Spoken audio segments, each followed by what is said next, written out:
Well, good morning. Thank you very much for joining me in this video. You know, I appreciate your investment of time week after week watching these videos. I hope you find them helpful and informative. I hope they help you out in situations that you run across in your day-to-day activity in real estate. If not today, in the future, when you run across a situation, you remember back on something that we've spoken about on one of these videos. I received a phone call from an agent the other day, and he said to me, Wayne, I drafted up an offer and I left something out. I forgot. I didn't put in the waiver condition. He was talking about this condition is inserted for the benefit of the buyer and may be waived at his sole option by notice in writing delivered to the seller. He said, I forgot to put that in. Is that a problem? And the answer is it depends. It depends on why he was putting it in there, or in other words, what type of condition it was attached to. In most cases, it would be conditional on a sale of property.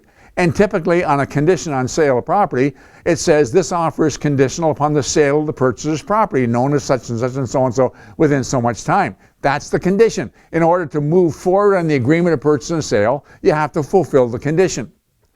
Now, understand for a minute what a waiver does. A waiver takes a pen and crosses out a clause. That's what it does.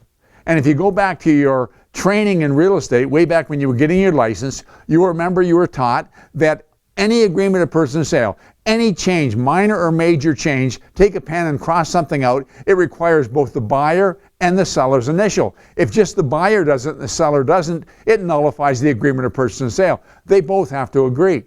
And so if I've got an agreement of purchase and sale in there, and I as the buyer elect to cross out a condition, remove a condition, I can't do that without the seller's consent. And so the waiver provision is the seller granting consent. If on a sale of property, as an example, he hasn't given consent, then I can't move forward. He can tell me I've received another offer satisfactory to me, and the only thing I can do is say, great, I sold my property, and I got to prove that I did. If I haven't sold the property, then the deal's dead as far as I'm concerned once my time frame is over.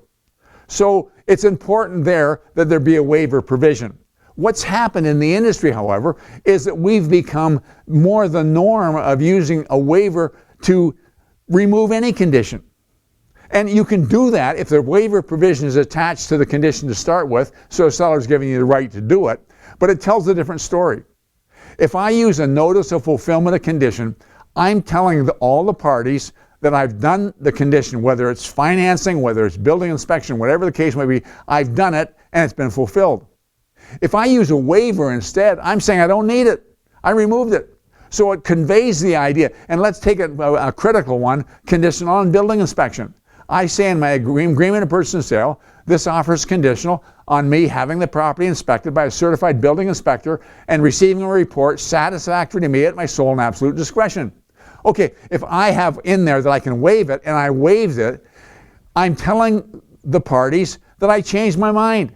I crossed that condition out. Now, did I get a building inspection? Nobody knows.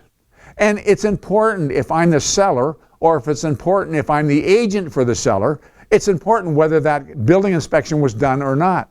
See, there's a matter of liability.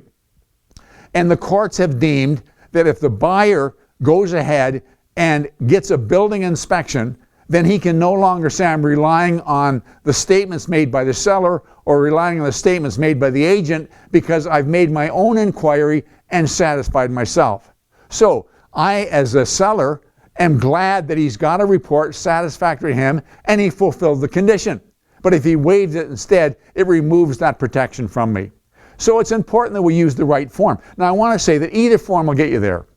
Any condition, under any circumstance, if I say it may be waived at my sole option and the seller's consented to that, then I can choose to waive it. But if I choose to waive it, what I'm really saying is I didn't go ahead and fulfill it. I think, although both can get you across the finish line, I think you're better off when you have a condition that's in the benefit of the buyer, that the buyer goes ahead and fulfills the condition, and then he uses a fulfillment of conditions to notify all parties. If he's got a sale of property, you have to have that waiver provision, and if he gets bumped, he has to use it. I hope that makes sense. I want to thank you very much for your investment of time. I look forward to talking to you again very soon.